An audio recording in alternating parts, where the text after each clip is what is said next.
Class 9 students, ఈ video మీరు చూస్తున్నారంటే, ఈ రోజు డేట్లో మీరు చూస్తున్నారంటే ఖచ్చితంగా మీ క్లాస్ 9 జర్నీ అనేది కొద్ది రోజుల్లో ముగిసిపోతాను.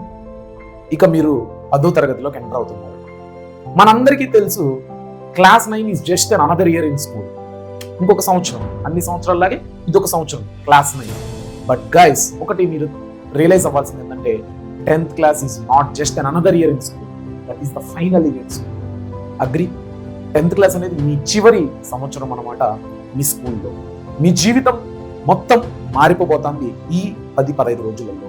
మీరు ఎప్పుడైతే the moment when you enter the class 10, అందరూ మిమ్మల్ని 9th నుంచి 10th ప్రమోట్ అయినట్టుగా చూడరు. మిమ్మల్ని ప్రతి ఒక్కరు, మీ పేరెంట్స్ కావచ్చు, రిలేటివ్స్ కావచ్చు, టీచర్స్ కావచ్చు, సొసైటీ కావచ్చు, ఫ్రెండ్స్ కావచ్చు, ఎవరైనా ఎల్డర్స్ కావచ్చు, మిమ్మల్ని కలిసిన వెంటనే ఎరా 10వ తరగతిలో ఎన్ని మార్కులు ఎక్స్పెక్ట్ చేస్తున్నావు, నీ గోల్ ఎంత, స్టేట్ ఫస్ట్ రావాలి, అవునా? సో ఇలాంటి కొత్త కొత్త కాంపిటేటివ్ మాటల్ని మీరు ఎదుర్కోబోతున్నారు. ఖచ్చితంగా అవన్నీ విన్నప్పుడు, ఇప్పుడు మీ 9th క్లాస్ అయ్యి 10th లోకి వెళ్తున్నప్పుడు టీచర్స్ ఇచ్చే మోటివేషన్, టీచర్స్ చెప్పే మాటలు, 10th కి వస్తున్నారు, ఇంకా సినిమా కనపడుతుంది, మీరు చాలా హార్డ్ వర్క్ చేయాలి, మీరు పబ్లిక్ ఎగ్జామ్ రాయబోతున్నారు, అన్నీ విన్నప్పుడు ఒక స్టూడెంట్ గా మీ అందరి మనసులో అనిపించే ఒక మాట రిలేట్ అయితే కమెంట్ చేయండి. ఏంటంటే, ఏంట్రా బాబు భయం అవుతుంది, చివరి సంవత్సరము, ఇంకెప్పుడు ఈ స్కూల్లో ఉండడం, ఈ సంవత్సరం అయిపోయిందంటే. అండ్ ఇంకోటి, ఈ స్కూల్లో ప్రతి స్టూడెంట్ మనకన్నా చిన్నోడే, మనమే సీనియర్ అన్న ఫీలింగ్, ఇవంతా మీకు భయంతో పాటు బాధ్యతనిస్తుంది, టెన్షన్ కూడా ఇస్తుంది. ఆమె కరెక్ట్. సో మీ అందరికీ ఒక విషయం చెప్పాలనుకుంటున్నాను. 10వ తరగతి పబ్లిక్ ఎగ్జామ్ అనేది ఇప్పటి వరకు మీరు రాసిన ఎగ్జామ్స్ లా కాదు. ప్రతి మామూలు ఎగ్జామ్స్ మీరంతా రాసే ఎగ్జామ్స్ అంతా స్కూల్లో రాస్తారు, పబ్లిక్ ఎగ్జామ్ అనేది వేరే సెంటర్లో రాస్తారు. ఇదొకటేనా తేడా? నువ్వు 9th క్లాస్ లో ఇప్పుడు యాన్యువల్ ఎగ్జామ్స్ రాస్తున్నావు, రాసాక రిజల్ట్స్ వస్తాయి. ఈ రిజల్ట్స్ ఎవరికి మధ్య, మీ క్లాస్ లో ఉంటే 30, 40, 100 మెంబర్స్ స్ట్రెంత్ మధ్య ఈ కాంపిటీషన్ అనేది ఉంటుంది. ఈ 100 మందిలోంచే క్లాస్ టాపర్ వస్తుంది. కానీ పబ్లిక్ ఎగ్జామ్ అనేది స్టేట్ లో ఉండే ఆంధ్రప్రదేశ్ వాళ్ళు ఉంటే ఆంధ్రప్రదేశ్, తెలంగాణ వాళ్ళు చూస్తుంటే తెలంగాణ వాళ్ళు, ఆ రాష్ట్రం మొత్తంలో 10వ తరగతి విద్యార్థులు లేదా తెలంగాణ విద్యార్థులు 10వ తరగతి, ఆంధ్ర విద్యార్థులు 10వ తరగతి చదివే వాళ్ళందరి మధ్య కాంపిటీషన్ అనేది ఉంటుందన్నమాట. నువ్వు రాసే ఎగ్జామ్ వేరే సెంటర్ దగ్గరికి వెళ్ళి రాయడమే కాదు, ఆ రిజల్ట్ అనేది కూడా స్కూల్ ఓవరాల్ ఆంధ్రాలో ఉండే స్కూల్స్ అందరి మధ్య, తెలంగాణలో ఉండే స్కూల్స్ అందరి మధ్య కాంపిటీషన్. నువ్వు ఈసారి క్లాస్ టాపర్ అవ్వడం కాదు, స్టేట్ టాపర్ గా నిలిచే అరుదైన ఎగ్జామ్ పబ్లిక్ ఎగ్జామ్. అండ్ నీ జీవితంలో మొదటి డోర్ లాంటి ఈ పబ్లిక్ ఎగ్జామ్ తర్వాత నువ్వు ప్రతి సంవత్సరం ఇలాంటి ఒక డోర్ని ఎదుర్కోవాల్సి వస్తుంది. ఇంతవరకు నీకు ఈ ఫీలింగ్ ఏందో తెలుసుంటుంది. లైక్ 10th క్లాస్ లో మొదటిసారిగా పబ్లిక్ ఎగ్జామ్ ని ఫేస్ చేస్తావు. తర్వాత ఇంటర్ ఫస్ట్ ఇయర్ నువ్వు పాస్ అవ్వాలన్నా public exam, second year pass అవ్వాలన్నా పబ్లిక్ ఎగ్జామ్, ఆ తర్వాత నువ్వు బీటెక్ చేసినా, డిగ్రీ చేసినా, ఎంబీబీఎస్ చేసినా, ఏది చేసినా ప్రతి సంవత్సరం నువ్వు పబ్లిక్ ఎగ్జామ్ రాస్తావు. నిన్నంటూ టెస్ట్ చేయడానికి, నీ క్లాస్ ని మాత్రమే టెస్ట్ చేయడానికి ఏ ఎగ్జామ్ ఉంటుంది, డైరెక్ట్ స్టేట్ తోనే నువ్వు కాంపిటేట్ అవుతావు. సో ఇటువంటి ప్రెస్టీజియస్ పబ్లిక్ ఎగ్జామ్ కి చాలా మంది చాలా నిన్ను మోటివేట్ చేస్తూనే ఉంటారు, భయపెడుతూనే కూడా ఉంటారు. నువ్వు ఇప్పటి వరకు టాపరే కాదు, 9th వరకు నీకు బేసిక్సే రావు, నువ్వు 10th లో ఏం చదువుతావో ఏమో అన్న వాళ్ళు అందరూ, అది అక్షరాల నిజమే. వాళ్ళు మీ మీద ఉన్న నిరాశను వ్యక్తపరిచే విధానం అలా ఉంది. అంతేగాని ఖచ్చితంగా మీరు మనస్ఫూర్తిగా చెప్పండి, 10వ తరగతికి కావాల్సినంత బేసిక్స్, అది additions, subtractions, multiplications, divisions, tables, ఎల్సిఎంలు, హెచ్సిఎఫ్లు, ఫ్రాక్షన్ అడిషన్స్, డివిజన్స్, ఇలాంటి బేసిక్స్ వచ్చారు. సోషల్ స్టేట్స్ అండ్ క్యాపిటల్స్ కావచ్చు, కంట్రీ క్యాపిటల్స్ కావచ్చు, రివర్స్ ట్రిబ్యూటరీస్ కావచ్చు, లాటిట్యూడ్స్, లాంగిట్యూడ్స్ కావచ్చు, ఇవన్నీ వచ్చారు. ఏ స్టేట్ కి ఏ మినిస్టర్, ప్రైమ్ మినిస్టర్ ఎవరు, లైక్ క్యాబినెట్ మినిస్టర్స్ ఎవరు, ఇవన్నీ మీకు తెలుసా? తెలియదు. ఫిజిక్స్ లో హీట్ అంటే ఏంటి, టెంపరేచర్ అంటే ఏంటి, లైక్ ఇవన్నీ బేసిక్స్ మీకు క్లారిటీ ఉందా? లేదు. ఇవేమీ లేకుండానే 10th క్లాస్ లోకి వస్తున్నప్పుడు మీకు నిజంగా భయం వేయడంలో తప్పు లేదు, నిన్ను ప్రతి ఒక్కరూ భయపెట్టడంలో తప్పు లేదు. కాబట్టి నేను ఈ వేదికగా ఈ రోజు ఈ వీడియో మూలంగా ఈ క్షణం వరకు 9th క్లాస్ స్టూడెంట్స్ నన్ను చూస్తారంటే నాకు నిజంగా ఆశ్చర్యమే. ఎందుకంటే మీకు నాకు అంతగా పరిచయం ఉండదు. ఒకవేళ ఈ క్షణంలో మీరు వీడియో చూస్తుంటే కమెంట్ సెక్షన్ లో ఆ టైం స్టాంప్ నొక్కి, అన్నా నేను ఈ వీడియోని ఇక్కడ వరకు చూస్తున్నానని నాకు ఒక మెన్షన్ చేయండి, నేను కొద్దిగా మోటివేట్ అవుతాను. సో ఇప్పుడు నేనేం చెప్పాలనుకుంటున్నాను మీకు చెప్తున్నాను.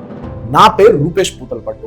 నేను మీరు చూస్తున్న ఈ వేదాంత తెలుగు 8, 9, 10 ఛానల్లో మీకు క్లాస్ 10 జర్నీలో ఇక ఈ సంవత్సరం మొత్తం ఉండబోతున్నాను.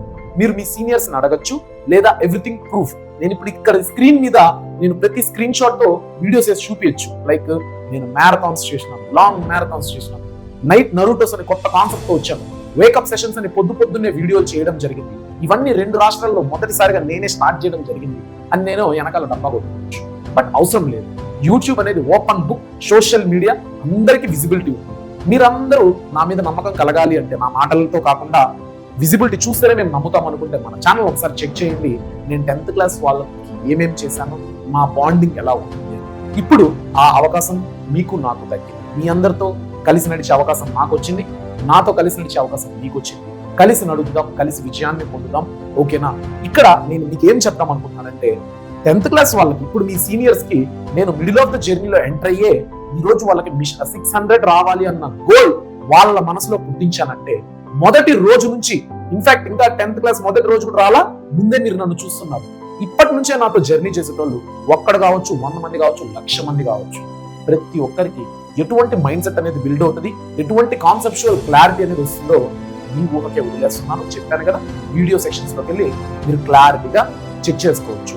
నువ్వెంత అన్న ప్రతి ఒక్కడు ఏంట్రా వీడు ఇంత ఎత్తు ఎదిగాడా అని నేను ప్రూవ్ చేసేలాగా మీకు సాయం చేస్తాను. కాకపోతే ఇది ఒక ఇటుక పేరుస్తూ పోతే ఒక గోడ అవుతున్నట్టు ప్రతిరోజు నాతో మీరు జర్నీ చేసి నేను పెట్టే ప్రతి స్ట్రాటజిక్ వీడియో కావచ్చు, కాన్సెప్చువల్ అకాడమిక్ వీడియో కావచ్చు, ట్రిక్స్ వీడియోలు కావచ్చు, ప్రతిదీ ఓపిక్గా వీడియో బై వీడియో చూస్తూ చివరి దశకి ఎంటర్ అయితేనే మీరు ఒక గోడను చూడగలుగుతారు. ఒక వీడియో మిస్ అయినారనుకో, ఒక గోడలో ఒక ఇటుకురాయి లేదు, ఇంకో వీడియో మిస్ అయినారనుకో ఇంకో ఇటుకురాయి లేదు, అప్పుడు గోడ ఫుల్ఫిల్ ఉంటుందా? ఎన్నో పొక్కలు ఉంటాయి. నేను చివరి దశలో డిసెంబర్లో స్టార్ట్ చేస్తాను సార్, మీరు సంవత్సరం అంతా వీడియోలు చేసుకుంటారంటే కూర్చొని చూస్తానంటే అది టెక్నికల్గా పాసిబుల్ కాదు. ఆ అదృష్టం నాకు లేదు. ఒకవేళ నాకంటూ స్కూల్ ఉంటే మీరందరూ నా స్కూల్లో ఉంటారు, 24/7 నాతోనే ఉండుంటారు, నేను మీకు ప్లాన్ చేసి ఉంటాను. కానీ ఇక్కడ మీరు స్కూల్స్కి వెళ్ళాలి, అక్కడ చాలా అలసిపోతారు కదా. కాబట్టి ఆ అలసటతో వచ్చి సంవత్సరం పొడుపు నేను చేసిన వీడియోలని అప్పటి నుంచి స్టార్ట్ చేసి చూడలేరు. కాబట్టి ఇప్పటి నుంచే రోజు సాయంత్రం కొద్దిసేపు నాతో జర్నీ చేయడం స్టార్ట్ చేయండి, నా మాటలు వినడం స్టార్ట్ చేయండి. ఖచ్చితంగా ఇది మీకు హెల్ప్ అవుతుంది. ఈ వీడియోస్ కింద వందలాది పాజిటివ్ కమెంట్స్ నాకు వస్తాయి. 10th క్లాస్ వాళ్ళు వీడియో చూస్తే మీరు పెడతారు, కానీ నెగిటివ్ కమెంట్స్ కూడా వస్తాయి. క్లాస్ 9 స్టూడెంట్స్, నేను మీకు మనస్ఫూర్తిగా ఒక మాట చెప్పాలనుకున్నా, ఒక ఆడియన్స్ గా నేను యూట్యూబ్ వీడియో ఏదన్నా మొబైల్ ఫోన్ నాకు నచ్చింది ఇలా చూసేటప్పుడు కింద కమెంట్స్ ని నేను చెక్ చేయను అనమాట. ఎందుకంటే ఆ వీడియోలో ఆ ప్రోడక్ట్ కంటే ఆ పర్సన్ మీద కొంతమందికి పాజిటివిటీ ఉంటుంది, నెగిటివిటీ ఉంటుంది. ఫర్ ఎగ్జాంపుల్ ఏదన్నా మీరు మనకు యూనిక్ గేమర్ తెలుసు, పుంజు పెట్ట అంటూ ఉంటారు చూడండి, పబ్జీ ఆడతారు. ఆయన పబ్జీ ఆడతారు, చూసేటోళ్ళందరూ పబ్జీ స్ట్రీమ్ చూసి ఎంజాయ్ చేయకుండా ఆయన్ని ఇష్టపడడం స్టార్ట్ చేశారా? అలానే కొంతమంది ఆయన్ని హేట్ కూడా చేస్తారా? ఆయనకి నెగిటివ్ కమెంట్ పెట్టేటోళ్ళు ఎంతో మంది, పాజిటివ్ కమెంట్స్ పెట్టేటోళ్ళు ఎంతో మంది. కానీ అది ఆయన పర్సనల్ గా పెడుతున్నారు, ఆయన నచ్చి ఆయన హేట్ చేసి పెడుతున్నారు. కానీ గేమ్ ఎవడు సగానికి సగం మంది చూడరు, సగం మంది వచ్చేటోళ్ళు ఇట్లా చిల్ అవడానికి. కాబట్టి నేనేమంటున్నా, అలానే నేను ఏమి పట్టించుకోను. ఆయన వీడియోలు నేను స్ట్రీమింగ్ చూస్తాను, యూనిక్ గేమర్వి గేమ్ చూస్తాను, అతని మాటలు చూస్తాను, ఎంజాయ్ చేస్తాను, వస్తాను.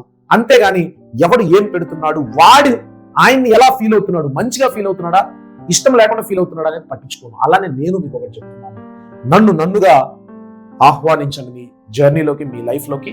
నేను కూడా మీ పాస్ట్ ఎలా ఉందో నాకు తెలియదు, నీకు బేసిక్స్ వచ్చా రాదా, నువ్వు డల్లరా, టాపరా, యావరేజ్ స్టూడెంటా, నాకు ఏమీ వద్దు.